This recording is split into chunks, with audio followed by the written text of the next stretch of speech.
Da ist die Zeit im Bild und das sind 3 Themen, über die wir in Österreich heute reden. Russland hat die Ukraine mit massiven Luftangriffen überzogen. Getroffen worden sind vor allem wichtige Anlagen für die Stromversorgung, aber auch Wohngebiete. In weiten Landesteilen ist der Strom ausgefallen. Insgesamt, sagt die Ukraine, hat Russland in 13 Regionen 650 Drohnen und mehrere Raketen und Marschflugkörper eingesetzt. Dabei sind mindestens 3 Menschen getötet worden, sagt der Zelensky. Und der Papst Leo hat jetzt am Dienstagabend wieder zu einer Waffenruhe aufgerufen. Dass Russland das zurückgewiesen hat, macht ihn sehr traurig, sagt er. Jetzt nach Österreich.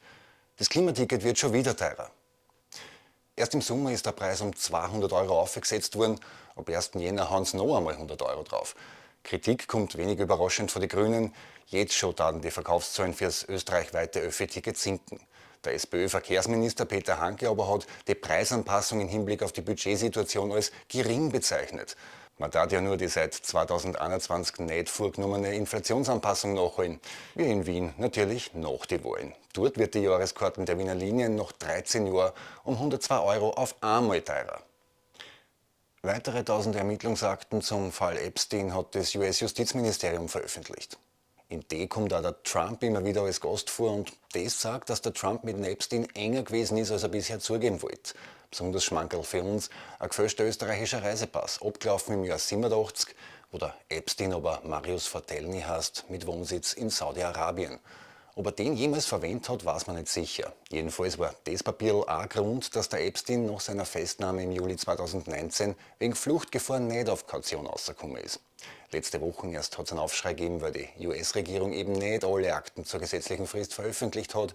Bei den ersten veröffentlichten Akten war sehr viel geschwärzt. Opferschutz hat es immer wieder geheißen. Gibt's weiße Weihnachten? Naja, schauen wir mal.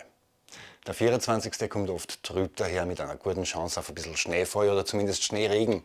Im Süden und Osten ist da und zeitweise auch in die Niederungen mit einer dünnen Schneedecken zu rechnen. Im Westen bleibt es eher trocken mit ein bisschen Sonne. Und das tagsüber bei maximal -3 bis +3 Grad. Na, dann ist ja bald wieder soweit. Und nicht vergessen, von dem einen Abend hängt ihr Leben nicht ab.